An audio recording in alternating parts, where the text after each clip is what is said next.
Welcome to the Sci-Fi Center, the place to be, where comic books and wrestling collide magically. Movies, TV shows, and pop culture we share. Get ready to rock, we're here to take you there. From superheroes to aliens in outer space, we've got the latest news and reviews in our embrace. Turn on your screen, let the neon lights glow. We'll take you back to the 80s. Let's rock and roll. Sci-Fi Center, where the legends come alive. Get ready to geek out, let your imagination thrive. We're diving into the past with a touch of modern flair. Sci-Fi Center, the ultimate pop culture lair.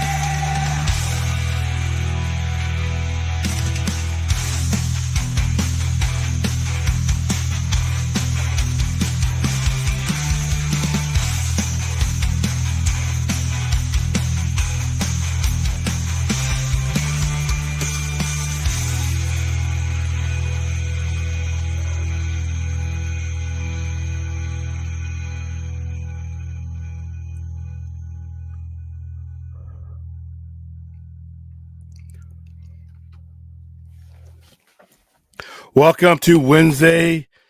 Oh, allergies! My goodness, this is came on sooner than it usually does, and I kept it from creeping down into the chest though, so I'm winning that battle. But man, welcome to Wednesday, October 15th. This is the Midnight Express. This is going to be an open topic discussion. Any geek things that may have happened today. Probably going to be a shorter show than usual. However, as you can see during the thumbnail and during the two first images, we lost two people today.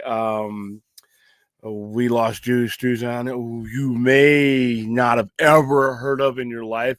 And be honest with you, I have known of him for a while because of the genre that I'm in, but he's not a name that is front and center when you think of the genre, when you think of movies, when you think of Hollywood. But you've all seen his work. You've all seen his work.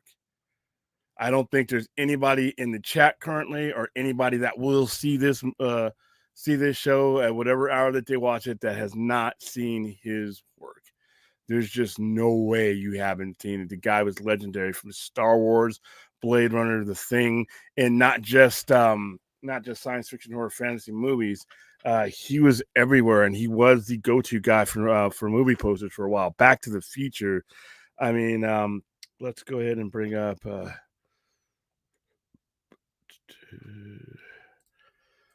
Okay, I'm going to read some of this. I'm going to read it all because it's a pretty long article because he had a pretty long career. All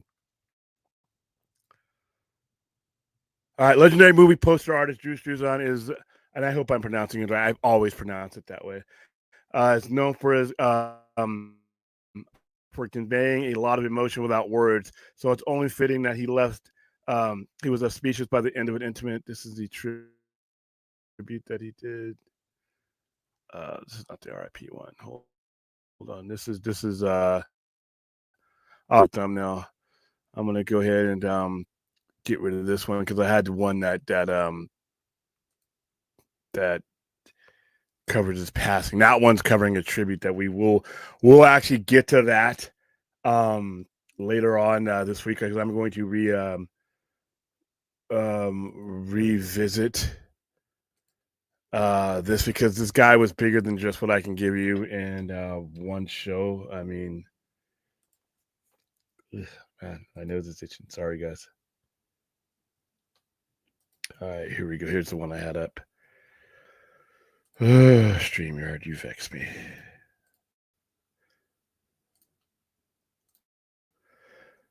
Okay.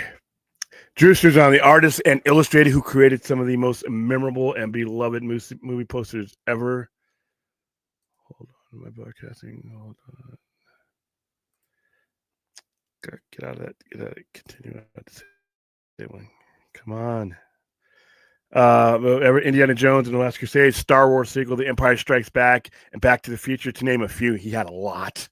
Died October 13th, several years after being diagnosed with Alzheimer's disease. He was 78. His death was announced on his official Instagram page. That's where I found out. His wife, Dylan Struzan, announced in March that his health was declining. Writing on Facebook, Drew can no longer paint or sign things for you. He is not enjoying a well-deserved retirement, but rather fighting for his life. Whew. Yeah, Alzheimer's. I mean, I know people who have it and are fighting it, and it's something else. That's other than cancer. I hope Alzheimer's disease and ALS. Those are the three. Lou Gehrig's disease, which is ALS, Alzheimer's, dementia, things like that, and cancer. I can hope we get to the point where we've gotten with HIV and AIDS. When HIV and AIDS came about, it was a death sentence. You got it and you were on the clock. That was it. And since then, we have gotten, you still don't want to get it, as we've discussed before on the show, but it's not the death sentence. It's treatable. You have an indefinite lifespan. You can live a normal life. I hope we get this, ailments like this just to the point where they are, survivable and livable. But yeah, this is one of those. A favorite of director Steven Spielberg, George Lucas, Struzan created enduring images associated with some of the biggest films of the 20th century. The golden hued assemblage of illustrations from Indiana Jones, The Last Crusade, centered on Harrison Ford and his fedora. The special edition of The Empire Strikes Back, giving pride and place to Darth Vader. Harry Potter and the Sorcerer's Stone, with various characters surrounding him, would be spectacular. He was really the one that, in my opinion, he was one of the very first ones I saw that would put whatever the center focus was, they'd put him in the middle, and then all the other supporting characters, or what were supposed to be supporting characters, would be around it. So, if he said, I want the star, this is the star of the movie, or this is the high point of the movie, he would put that in there, and as you can see, he would put all that around it. And he I think he's one of the main ones who did that. Drew made event art, Spielberg said in a statement. His posters made many of our movies destinations. And the memory of those movies and the age I can't read tonight. And the age we were when we saw them always comes flashing back just by glancing at his iconic photorealistic imagery in his known inventor style. Nobody drew like Drew. And so yeah, that's the article commemorating his passing. And like I said, you know who he is. You know who he is. Even if you just went to the movies and didn't see his movies, you saw his work. Let me pull up some of the things that he is known for. Hook. I mean, a movie that I'm not too fond of, but the poster was an epic poster. Just take a look at some of the stuff you're bound to have seen. Obviously, Blade Runner for me. Any various of Indiana Jones posters he did. The Star Wars Special Edition trilogies. This is probably where I first recognized him. Back to the Future. Hellboy. Hook, just like I mentioned before. That's the promo art for Hook. Harry Potter. The Goonies. The Thing. He did John Carpenter's The Thing. It's Big Trouble in Little China. Even if I didn't like the movie or have any regard to the movie, his art was just, his art was iconic. For a while, he just was the go-to guy when it came to these posters, and we've all seen these posters. So rest in peace, Drew Struzan. Just one of those people that I had to commemorate, because you may not know him by name, but you know his work, and that's when you've made it. When when people don't even know who you are, but they know what you are and what you've done. So, also we lost D'Angelo. I am not the biggest hip hop fan. You guys know that. I listen to some of it as it crosses over into genres I like, but I knew who he was.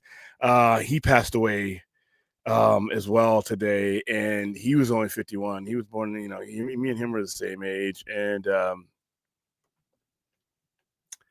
Yeah, dead at 51 after following a personal and private battle with pancreatic cancer. D'Angelo's family, his real name is D'Angelo Archer's real name. His partner had just passed away a couple of months ago, and they had a son together. So that son has lost his parents within like 3 months. That's sad. The shining star of our family has dimmed his light for us in this life, and after a prolonged and courageous battle with cancer, we are heartbroken to announce that Michael D'Angelo Archer, known to his fans around the world as D'Angelo, has been called home, departing this life today, October 14th, 2025. We are saddened that he can only leave dear memories with his family, but we are eternally grateful for his legacy and extraordinarily moving music he leaves me. The extraordinary music he leaves behind. We ask that you respect our privacy during this difficult time, but invite you all to join us in mourning his passing while he has celebrated the gift of song he has left to the world. And there you go. So yeah, 51 years old, and then uh, 78 for I think Drew Struzan. So yeah, rough day. Once again, you guys it's just getting up and being healthy and carrying on is no guarantee.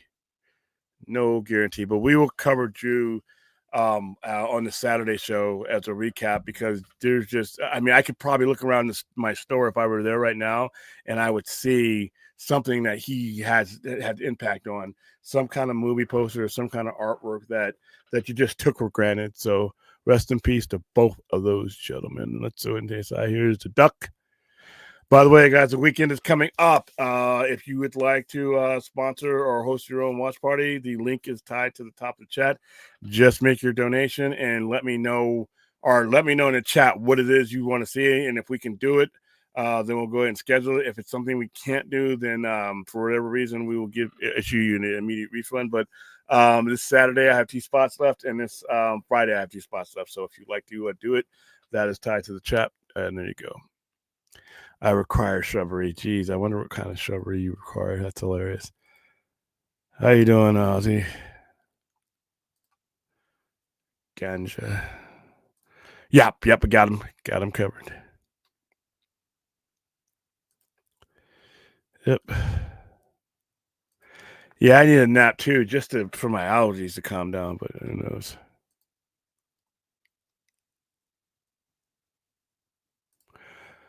Apparently, the Supergirl trailer will appear during the week. Good. And you know what? I need something to talk about more.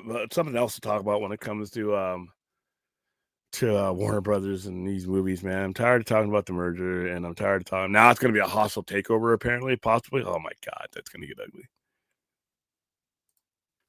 Nah, I was outside earlier and it was a little bit cooler, so I just came in. I decided not to have the Shazam shirt on today. I am, however, getting Shazam sweatshirts made. Of course, I am.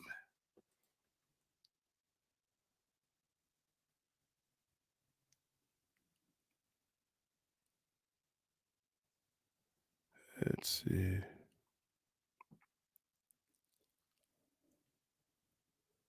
Yeah, he made amazing artwork. He was just one of those people that was in the scenery of your life. You know what I mean? There are so many people that come and go that have an impact in your life, and you don't necessarily need to meet them, and they don't necessarily need to be a household name, but they just do what they do, and it just becomes a part of the backdrop. I can't imagine. Do you see the litany of movies that this guy did posters for, and there's just no. Imagine your life without those posters, and it's weird. So yeah. Hey, thank you, YouTube and StreamYard for letting the world know 17 minutes into the show that I'm live. Glad I'm doing a show that's longer than 17 minutes.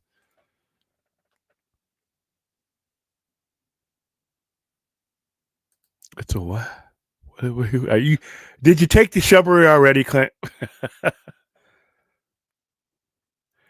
Yes, he passed away. I passed away yesterday, apparently.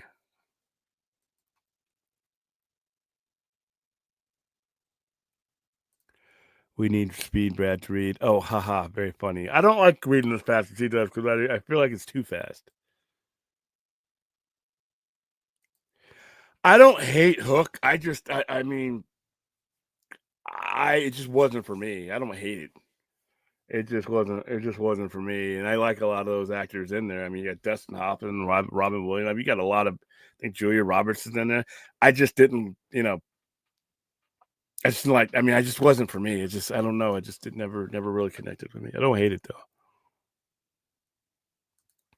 Yeah, actually, Back to the Future. I said the Star Wars Special Edition. No, Back to the Future. Probably was the first one because that's an iconic. I mean, with Marty McFly and Doc Brown behind him, like that's iconic. And see, he did so many things that were iconic. But that's a kind of cool thing, though. That's kind of when what you do outpaces who you are. I think is cooler than anything because the work defined him. I didn't need to know who what his name was. His work, I knew him through his work, and that's probably how most artists would like you to know them is through their work, and that's what he was. I mean, because he Back to the Future came out what 40 years ago. So I've spent the majority of my life with his images in my head. So yeah. Yeah, Phantom Menace, not the best of Star Wars movies, even though it had some epic moments like Duel of Fates, things like that. Um, that poster and then the subsequent posters after it were iconic. Yes. Yeah, it's weird. I'm getting notified. I mean, I go live. I went live and I did the gap. They tell you to do like a little gap so that people can catch up to you, and they still don't let people know that it's live.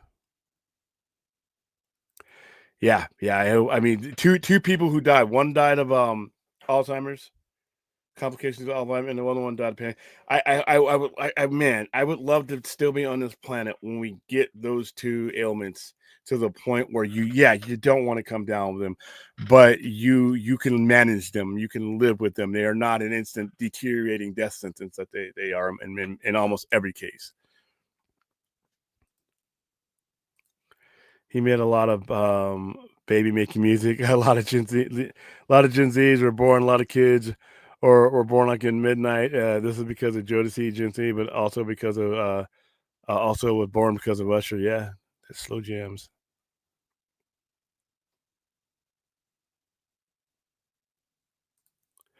Yeah, yeah. Like I said, nothing is guaranteed here. Nothing. Out of respect, I didn't really know who he was. I thought he was an actor or a basketball star until he just. Hey, listen, I'm not, we don't all walk in the same walks of life. We don't all listen to the same music, so we're not always going to recognize names, and that's okay not to know people who pass away. You don't have to, but once you know who they are, I mean, you give people do the right thing. R.I.P.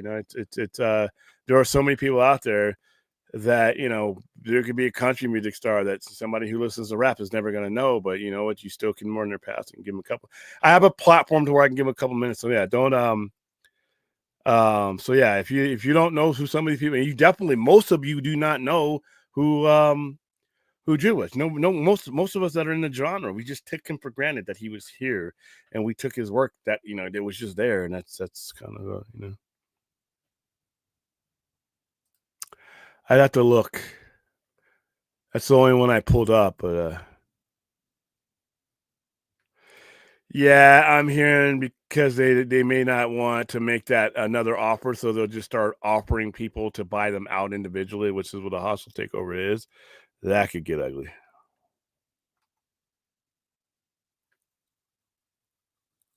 How many Sonoffs we got? Is this the same Sonoff? William talking about Warner Brothers. Have you seen the Pit TV show? A welcome surprise for me. Or I have seen a couple episodes. You talking about the one with Noah from ER? I can't remember his last name. That he just won that he just won an Emmy for that show. So yeah, I've seen a couple episodes of it. You're an infatuation with my pants is we're gonna have to talk about that one day before I push you off the ladder again.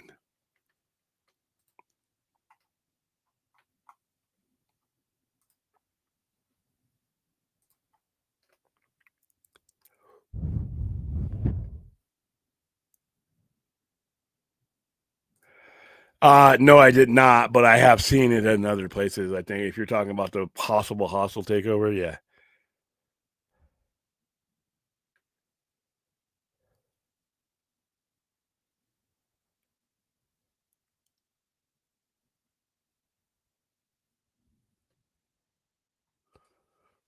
put me down for Tuesday's episode. There's one black one, one red, depending on the occasion. That means it depends on how many I make. Yeah, YouTube does that. They notify you minutes later, like 30 minutes. It's one time they did it after the show was over, which pissed me off. They actually sent, I'm off the air, and I get a notification telling me I'm live. I'm off the air. I'm like, you son of a bitch.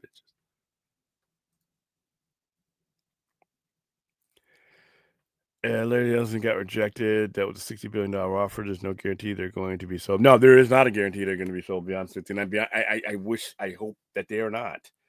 I think this sell will be disruptive, especially to those individuals, because I think that it's not gonna be the same. Any stability right now, Warner Brothers, Discovery, and everything under their umbrella needs stability. That's the biggest thing: stability, and to trudge forward and evolve and be able to evolve. The people that are currently in the company right now doing good stuff need to have time and space to evolve. And I think that another merger or buyout would disrupt all that. So. Yeah, it's weird, and I just never connected with it. I just never connected with it. Yes, I did watch Bound for Glory. I had a lot of fun with Bound for Glory. I liked the Santana match. The stupid ending with the cashing in was dumb, but I understand why they did it to set up further storylines. I actually enjoyed Bound for Glory. I enjoyed Bound for Glory. So, yeah, most of the matches were solid. Not too much WWE madness.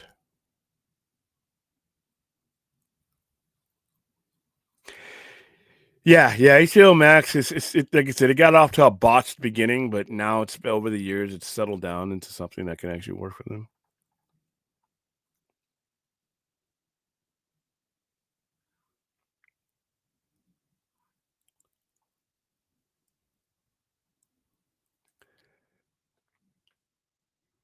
Yeah, I mean, depends on who you're making babies with, I guess, Worth.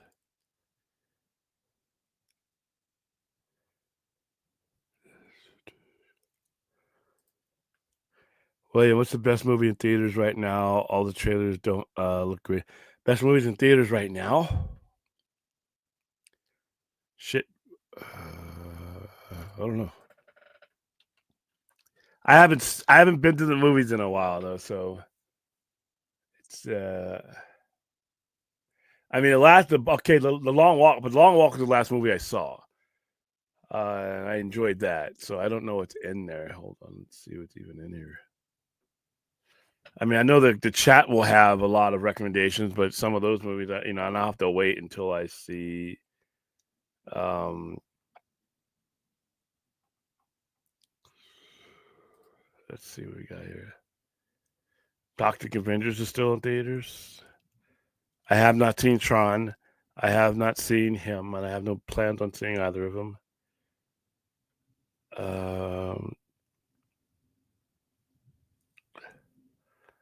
Nah, I couldn't tell you. Couldn't tell you. Like I said, the last good one I saw was a Long Walk, but that's on its way into home PVOD. So sorry, man.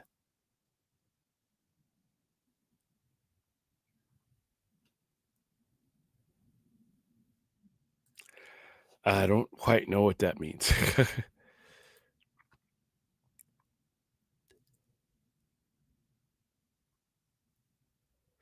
Yeah, that same guy, Noah. I forgot his last name, but he was Carter in ER for like 10 years.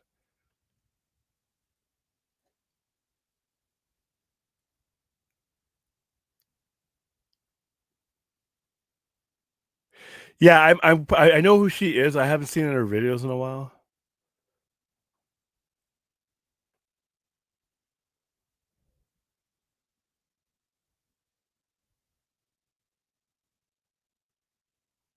Oh, okay. So you got to sign in that way. I got you. I just wanted to make sure it was you, not somebody impersonating you, because we get a lot of that around here. I'll be right back.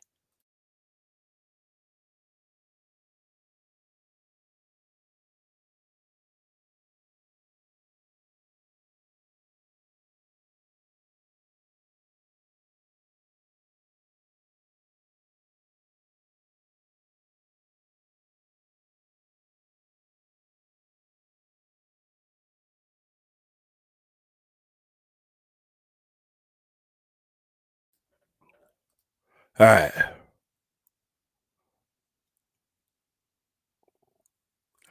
Yeah. This like I said, I just went through just a list of the stuff that he's done, and you've seen his work. I mean, you know, and his work covered a lot of generations too, because the Potterheads, all you guys saw him.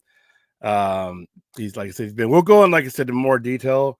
I will stretch this over to Saturday, because I want to feature some of his work like one by one and be able to appreciate it. He just passed away. I just found him out of his passing earlier today, so I didn't want to go a day, a whole week without commemorating his passing. Smashing Machine, I have not seen yet. I will be seeing it though, but I have not seen it yet.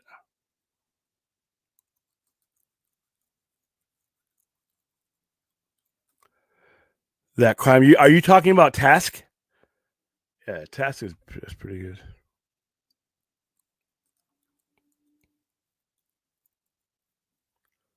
Let's see. I wasn't the actual character because Jeff Johns interfered with the actual movie. Yeah, Task has Mark Ruffalo and a couple other people. It's a pretty intense show.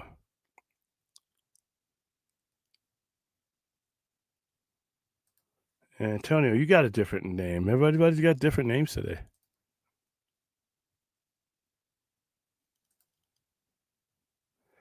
William Lawrence Fishburne. I guess it may even be YouTube just presenting him differently. I don't know. William Lawrence Fishburne told EW he wants to play Professor X in MCU. Yeah, yeah. I don't.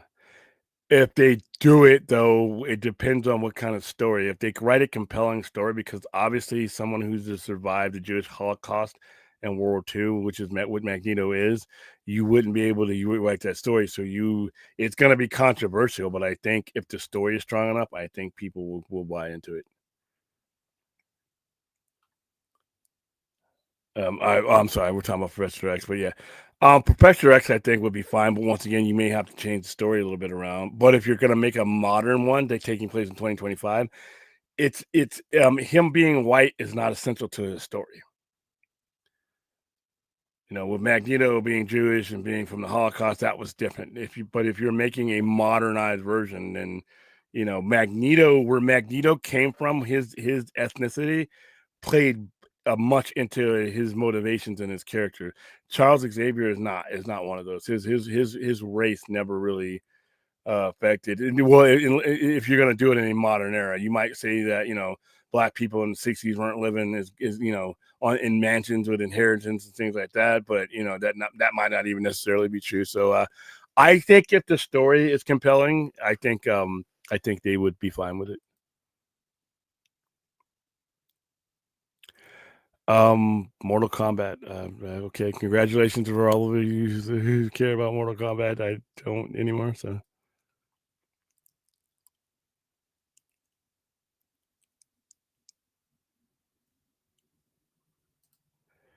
would you be playing Magneto or playing? I haven't heard anything about any of that. Well, if they do modern version, they'll probably change it. It's just what do they change it to? Because when Magneto first appeared in X-Men #1, and then maybe 6 or 7 years later, they started to bring out his backstory. We were still close enough to World War II. X-Men came out in 1963. Um, we were 19. We were less than 19 years away, past of World War II. So, as a small child going, in a concentration camp, his age was consistent with the time of the story. They could change that now. They could slow his age growth, or like they did in the comics, or they can just create an entirely new backstory. It'll be interesting to see how they do it.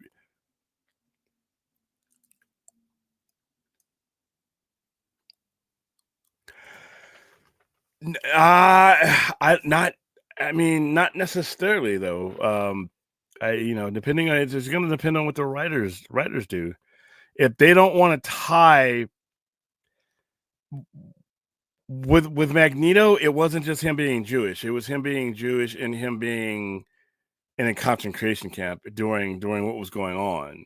It wasn't just him being Jewish. It was what he had gone through as a child, and what he was growing up in. So that's as much part of this character as that's the group itself. So um so not tying it to World War II, and especially if they get another actor, if they get a black actor or somebody else, and it wouldn't doesn't it doesn't automatically necessitate that, though. Music Man, that's just my opinion.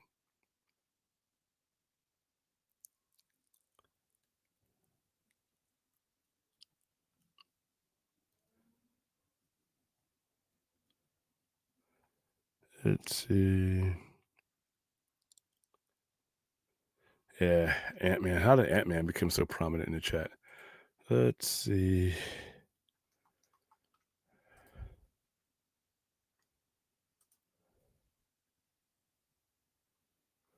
It does not look like we are going to have co-hosts tonight because we're halfway through the show.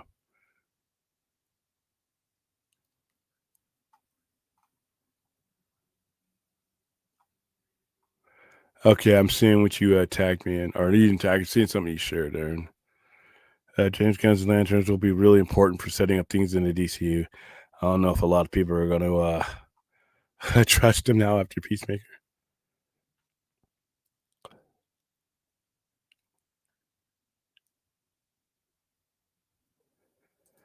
X-Men never addresses how dangerous it is to live amongst mutants and why it's reasonable for people to hate them. You can't have a 12-year-old with cannon arms go off next door because shit, people. Well, no, it was his way. Remember when he first started telling the story? It was part of the civil rights struggle. Is what he was. Magneto was Malcolm X, and Professor X was Martin Luther King. That he was telling a civil rights story. He just used superhuman powers and costumes to convey that. But X-Men never just so dangerous.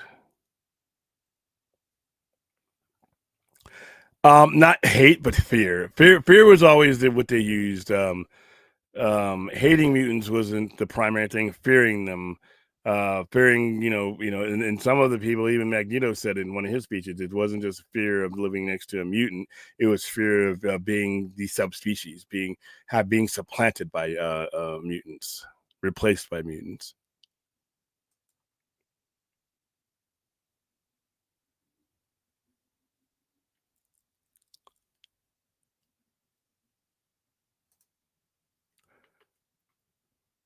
I don't think that's gonna be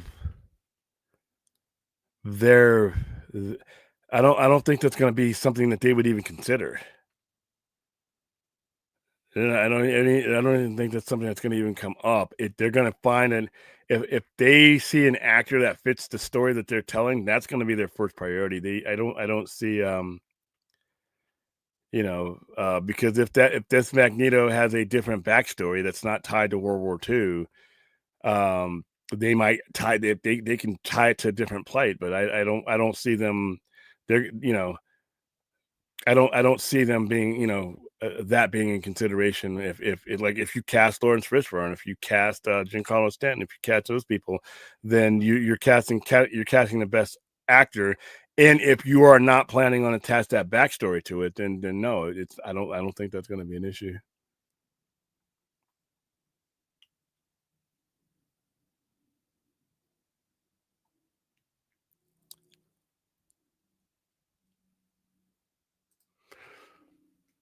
Magneto's being Jewish was never about Jewish representation.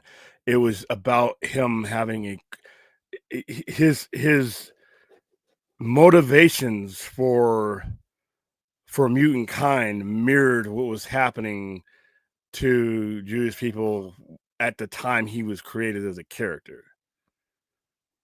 And you're not taking away Jewish representation because you've had Magneto for nearly 60 years.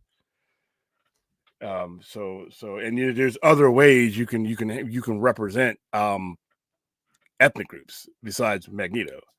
Magneto wasn't there as a representation of Jewish people. Magneto was there's representation of a historical event and how he overlaid and overlapped those events when he tried to make sure that the same thing wasn't happening to mutant kind. That's why he's attached to that story. It wasn't about, when Stan Lee and Jack Kirby were creating these characters, they were representing the other in overall. Period. Anybody who wasn't the standard, what was supposed to be, America or Europe or anything like that. They were representing the others from day one, and they, X-Men continue to do that. So no, I don't. If the story calls for him to be Jewish, then that's fine. But if the script and the character and the modernization of it do not, then they need to go. Remember what I always say: story comes first. Story comes first. Find your script, find your actor, and then build around that.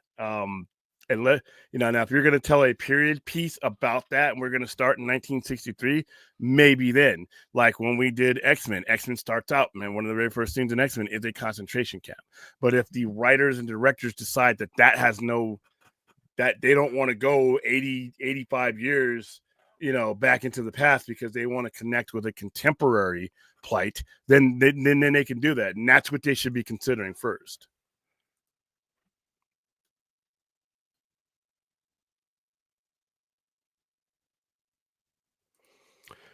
Not really, because there's no basis of it yet. We don't even know if there's going to even be a sale in order for Gunn to be fired by somebody who's incoming. There has to be an incoming. Right now, we have Skydance has put forth a bid. Warner Brothers has rejected it. There's no guarantee that there's going to be another bid. They may try to do a hostile takeover, but hostile takeovers are actually really hard to do because you have to convince a certain number. You have to convince the majority of the shareholders that it's in their best interest to sell to you. And if remember, you're trying to make your case with the same people that just rejected your offer, because this was the shareholders that rejected his offers. It was the board that rejected his offer. So now you're going to have to come, and if you're not going to raise your bid because you don't think the company's worth that much, then those same people are probably going to give you the same answer. And I don't see him getting the majority. So they're going to have to go back to the drawing board on that. So in order for me to talk about Gunn being fired, I would have to have who's going to fire him. If the current bosses don't change, then who's going to fire him? So we're putting the carriage before the horse at that point.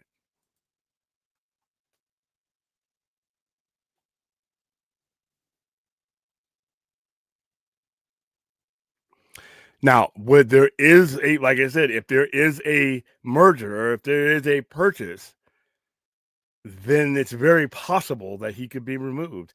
All those people could be removed because the new people are going to have their own people. Right now, before this merger was even thought of, they sat around with people. They envisioned the people that they want in place if this were to ever go down. Now, maybe they've had a conversation with James Gunn, or maybe James Gunn is not one of the people that they're replacing. But generally, if you drop 40-something billion on a company, you're probably going to bring your infrastructure with you. Now, there may be some overlap to the point where James Gunn will get to, get enough movies out there to where there's a smoother transition, but under no circumstances should you be silly enough to think that a new boss would not bring in his new people and that there's a possibility that he can be replaced. And all of them can be replaced besides Abdi and DeLuca. And even they could be bought out if they want to. But I'm pretty sure, I'm almost certain that before they were signed long term, any prospective buyer probably knew about it and really didn't object to it. But yeah, it would be infantile to automatically assume that if a post merger that there would not be changes made. But right now we're not even near that. We have an offer that's been rejected. No other offers been made. So that's where we're at right now. So we may never get to the conversation of it even being something that somebody can make happen. Let's see. I think Magneto he would be in his 80s, but you could write a retardation story to where his age is retarded too, like he did when he was made into a baby, and then they aged him back up, but he was much younger. So even though he would be an elderly man, there are stories you can write to do that. But I don't know. I don't know what the script is. I don't know what the people who are going to be doing it have in store? Are they making so are we doing an X-Men story that takes place in 1963 and then all the other stuff is future X-Men? I don't know. But if they decide that they're going to make a contemporary story, they're going to have to connect with contemporary audiences. And I don't necessarily know if using Magneto's old origin is going to work for them. I don't know.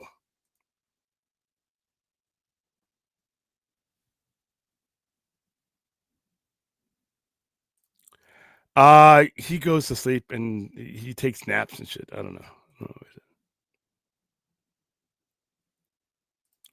No. Blade couldn't be white or Asian because necessarily. Well, you know what? You could technically you could because Blade's origin story is not necessarily tied to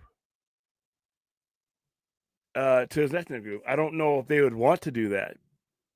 But with Magneto, it's not about just the race, like I said before. It's an experience. See, Blade wasn't attached to an experience that included his ethnic group.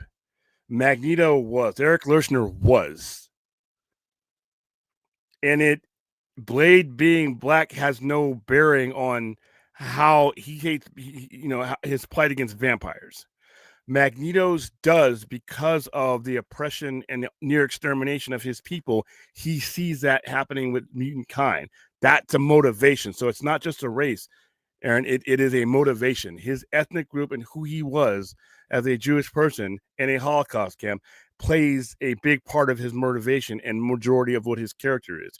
And every time he said that, and every time Charles would try to talk him out of doing something crazy, he's like, I heard the same voices back, when Himmler and all these others, and he would bring them up by name. So it's not just his race. It's not just his ethnicity. It's the historical relevance and the attachment to a major event that changed him. So it's a little bit more complicated than just race swapping. You're not just race swapping. It's an entire event swapping that you'd be doing.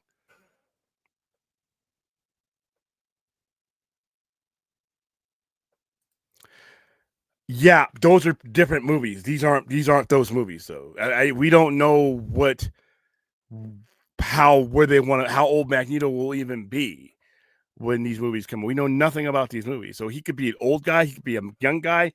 We could be starting the story at a young Charles Xavier in a young Magnus because they're roughly the same age. We don't know we hear a lot of these rumors about who may be cast here and fan casting, but until we hear it from the actual people, we don't know what the premise of the story is. So we got to be careful there.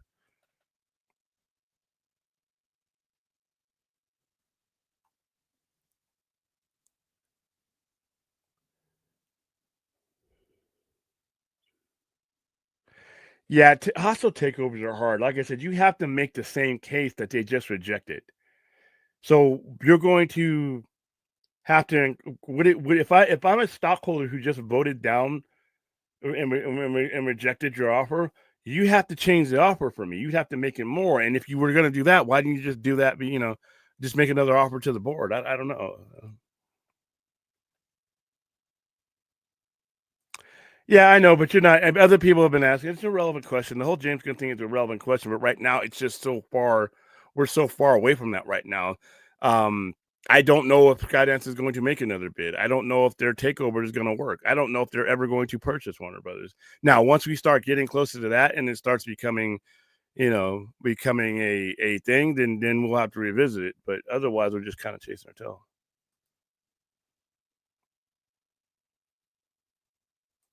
That's another thing, the whole contract with James. And then I keep bringing that up because that's what bothers me about investing long-term time into the DCU is I don't know if he's going to be around.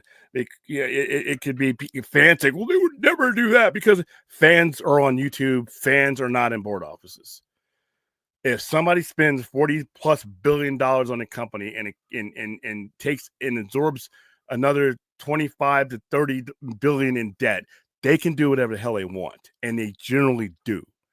I would hope that they don't, automatically just disrupt things because I'm done.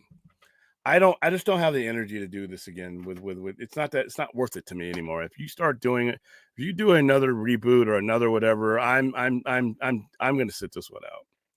I don't have my time is valuable. We only have so many years on this planet, and like you saw at the beginning of the show, none of those are guaranteed. I'm not gonna invest doing a long term. I barely am invested now. I'm taking it one show at a time, one event at a time, but I'm not going in long term with DCU because somebody could take over the company and they could very well bring in their own people or make adjustments and things that make it so where James Gunn's not the man. I'm just tired of starting over again. I just don't have any desire. No problem, Bell. Like I said, it's a relevant topic. I just don't have anywhere to go with it. I just don't have anywhere to go with it because we just don't have anywhere right now. But trust me, if it starts to rear its ugly head, then we'll talk about it.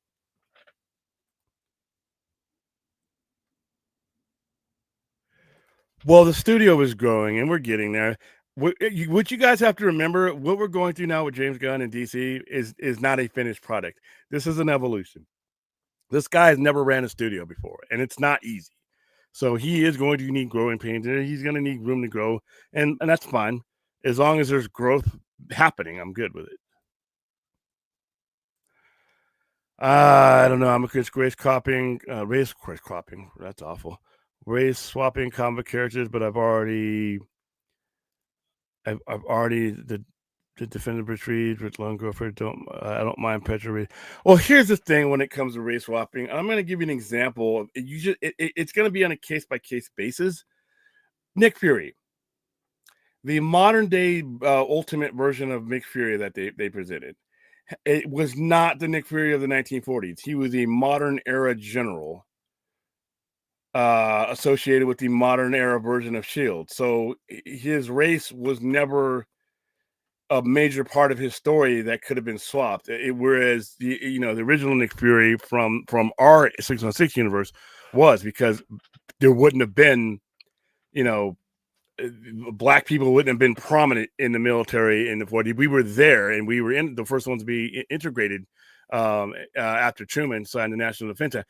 But it's still a long ways from where the Nick Fury that we know, like the Samuel L. Jackson version, who would have been the equivalent career type as like a General Colin Powell type of thing. So they remade that character and made it to where that wouldn't have necessarily been relevant. With Magneto or anything else, it's not just race swapping. You got to remember, it's not just it's an experience swapping you're doing. If you are not going to connect that, it wasn't about representation of Jewish people. It was about representation of the event, the Holocaust. They featured that prominently in his background. So you got to realize that there too.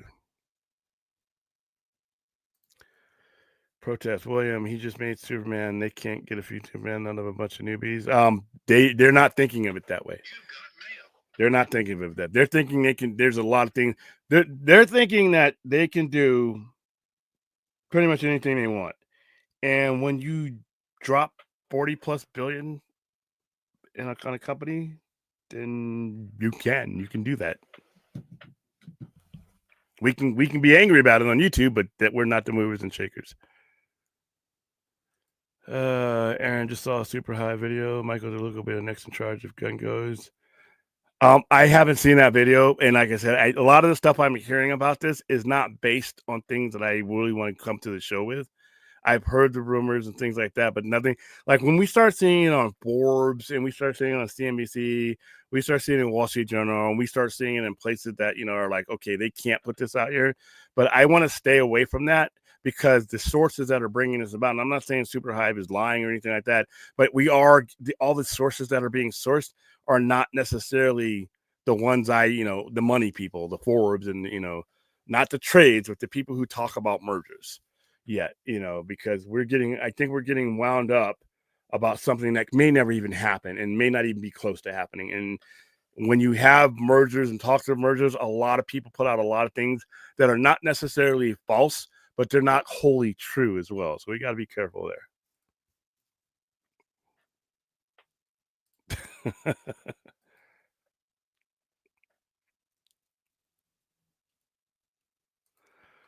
I saw a report that the people at Marvel are blaming James Gunn for the decline of the MCU and not the DCU. I'm guessing because its humor was used. I did not see that report, so I can only say the decline of the MCU is it comes down. It's simple. There's been no A-listers to carry the product. There hasn't been A-listers to carry the product, and we haven't had that must-see movie and those must-see characters around since Endgame. And it's going to be a slow crawl back up, but I think they'll get there. I think they'll be fine.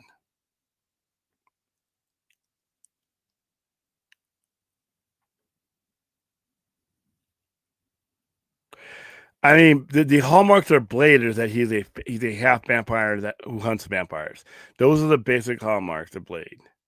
Now he has only ever been identified as a African American or black, depending on what history you follow. But I you could if you needed to, but I don't know how it would go over.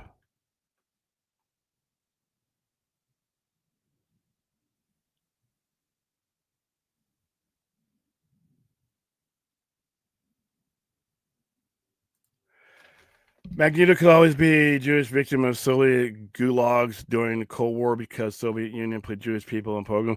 That's very possible, Aaron. That's very possible. But all I'm saying, and I'm not against that, all I'm saying is that whoever comes along doesn't wouldn't if they decide to do a Magneto that is not attached to that. There's a lot of different places in the world because they're not. Magneto wasn't there as representation of any particular ethnic group. He was there as a representation of a victim and a survivor. So it would depend on who's writing this and where they decide to take it and where they think their audience is going to relate to it the most.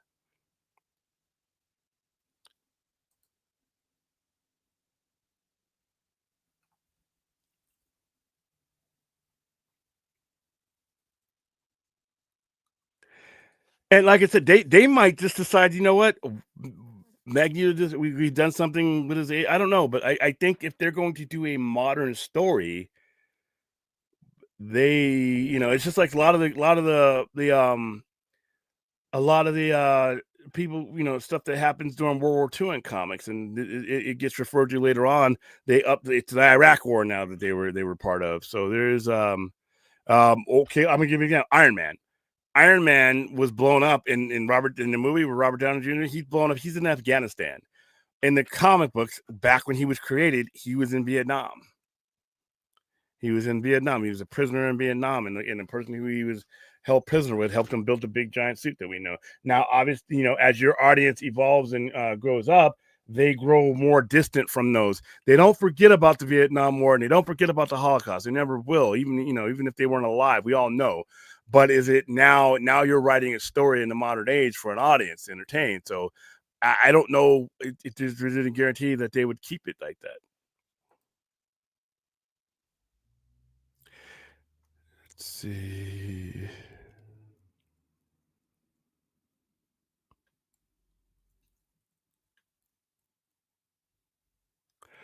Oh yeah, Brad was, we wouldn't be able to shut him up.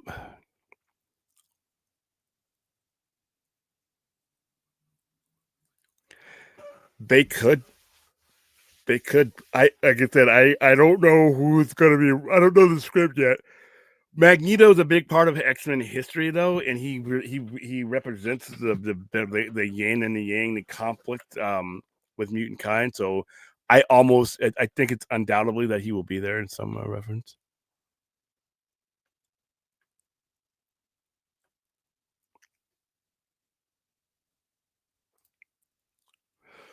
Not really, to be honest with you. I mean, you could do. There's a lot you could do with that character, and they decided to go a different direction. I didn't think it hurt.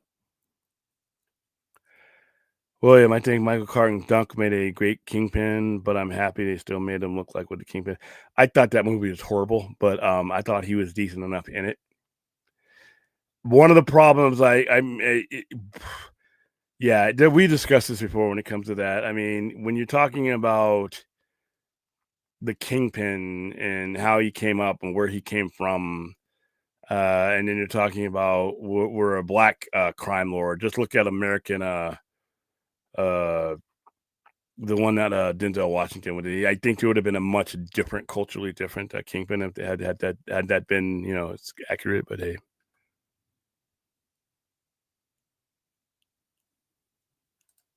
yes, he was. He was. But once again, Deathstroke's race wasn't a pivotal part of his character. There wasn't, you if you changed it, you're not changing the core of his story because it wasn't part of anything they presented as part of the story.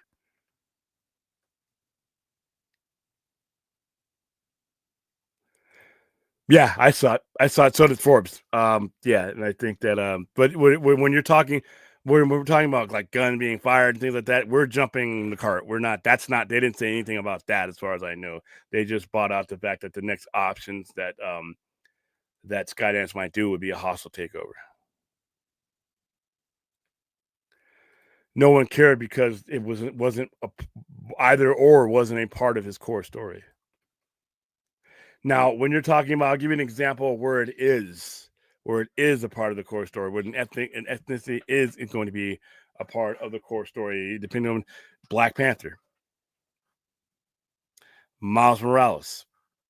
Miles Morales being biracial is a part. If you read that comic, is a part of his being, is a part of his story. It is a part of his family. It is part of his family dynamic. It is a part of how he is culturally, how they have written him, how he is culturally received in the environment that he exists in. So, but Black Panther would be the best example of something that you could not really switch out. Now that I know the story has had a white guy, and some of the stories, but you know who Black Panther is, and that's. Fourth, as far as I know, Clayface is DCU.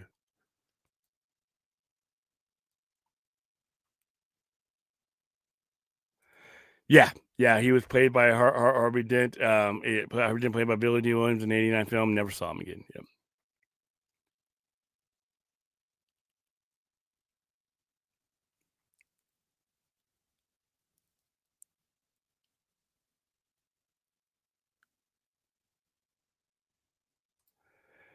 Yeah, but I don't care enough about the character to really.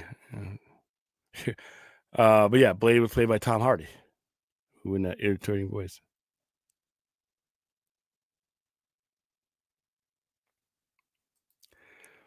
Yeah, I don't know how significant. Once again, we think that everybody who knows this character understands this character, but you've already introduced him by voice by Mahershala Ali, so that would probably be a bigger or uprising. They need the X-Men showrunner to manage X-Men. No, fuck no, fuck no to this. To manage X-Men going forward, I don't care if if it's his only fan. Well, no, I don't even care about Paul what's his face anyway. But I don't want any influence on X-Men '97 to influence a cinematic X-Men, and I don't think that's going to happen.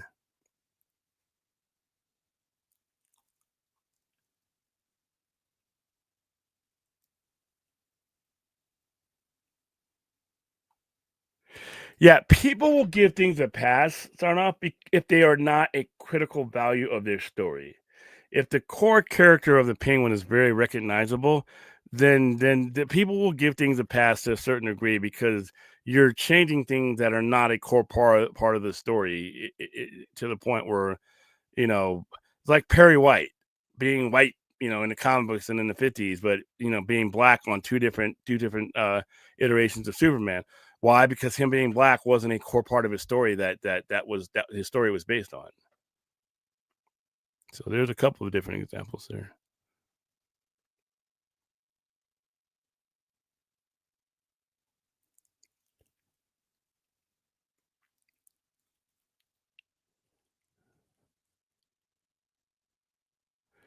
All right, we're about to wrap this up because we're about an hour and 2 minutes, and I'm tired.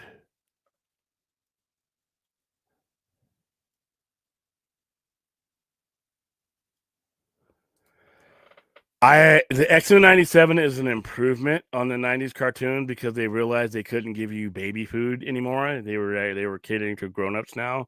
So it's a little bit more closer to what X-Men was at that time. But I still, be honest with you, I have slightly more use for X-Men 97 than I did for X-Men 92, which is not much.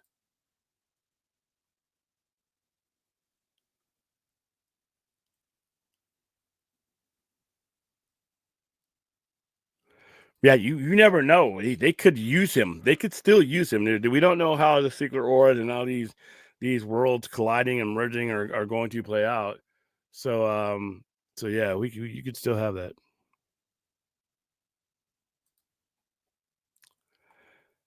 All right, guys. I think that's where I'm going to go ahead and wrap it up because, like I said, this is an open one tonight. I'm kind of tired. I got to go take some allergy stuff, and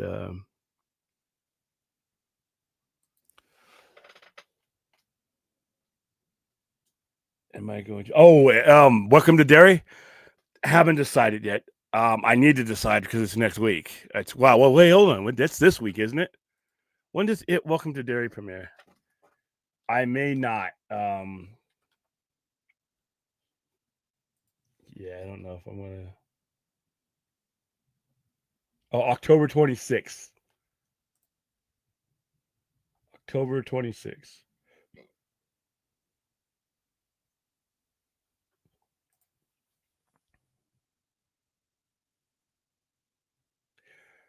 Give me some time. I'm really looking forward to that show. We may. I may do a poll. If you guys want to watch it with me, we can do it.